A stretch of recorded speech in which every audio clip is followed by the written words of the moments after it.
Hey there, everybody. Welcome back to Lighted to My Path Outdoors for another garden devotional number 2. So today we're out here doing a few things. We got our tomato stake and doing a little more weeding and such as that. And here we're in our squash patch. Right here where the camera's setting is a zucchini patch. If you look in between here, see all this nasty looking stuff? Well, that's actually something to eat. It's radishes.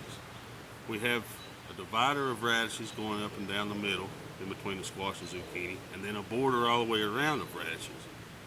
And the reason being that we did that for today's little tip is to keep out squash bugs.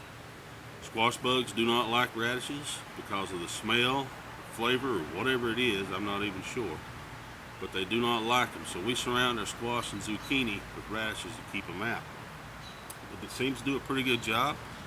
For those that don't know what a squash bug is, it looks like a ladybug, but instead of a red back, it has a yellow back, and they will completely destroy the leaves of these plants. Radishes are cheap. I think everything we put out here might have cost like $1.25 worth of seeds. They are edible if you like them and can stand them. I like them a lot, but I can't eat them because they will burp you crazy if you eat them. There's different varieties from hot to mild, but they all work as a border for squash bugs. And what you want to do when you put it out is you can sow them however and they'll grow. Very plentiful. As you can see, these are thick, and I put them thick to make a good solid border. Now here is the kind I put out. I don't know what the name of them are, but it's kind of a globe type.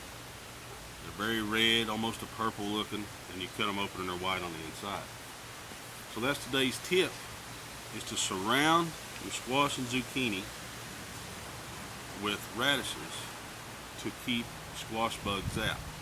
And it goes along with our devotional today as well. In James chapter 4, verse 7, it tells us to resist the devil and he will flee from us.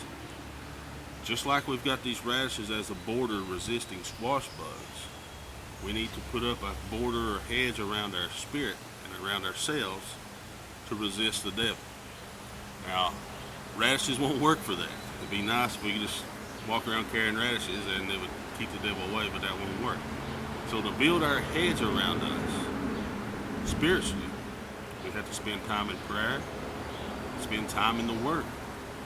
Not just reading the Word, but meditating on the Word and studying the Word. And I know myself, there's many times when I've been reading something and have no reason to be reading it. It has nothing to do with my life, and I'll wonder why in the world am I reading it. It don't take just a couple of weeks or sometimes just a few days until I see why I was led to read that particular scripture, because it does come up. Whatever I'm reading about, whatever I'm learning from the Lord will come into play down the road.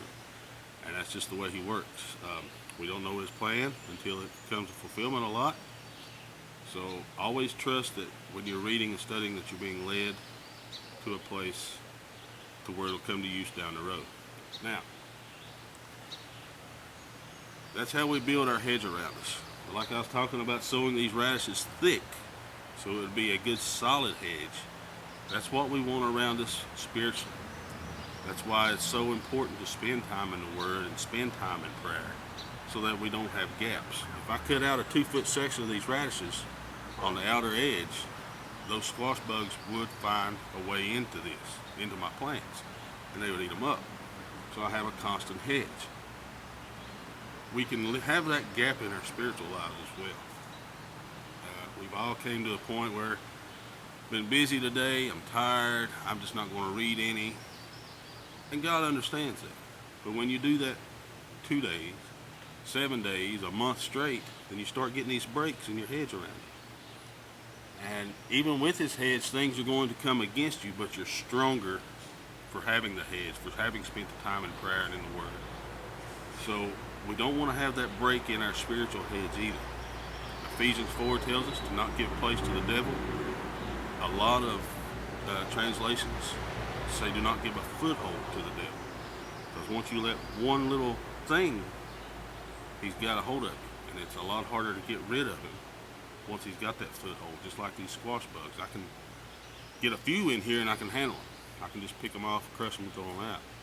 But once those few get in here and find a way, the others are going to find a way as well, and then I'm just at a loss. Nothing I can do about it. Same way spiritually. Things are going to come against us. We want to have this hedge that will protect us, but when things get in, we want to have that spiritual stronghold where we can pick off the things that come against us and flip them out. God doesn't always promise us everything's going to be easy. He doesn't promise us happiness all the time, but he does promise us joy. And joy is being able to find those little bugs that come into our spirit and still be able to cope and grow and thrive in the Lord. So thank you guys for watching. Hope that it helps somebody out. I know it helps me out. Use the radish tip on your squash and zucchini, and use the spiritual hedge for your spiritual selves. Thanks. Have a good one. God bless.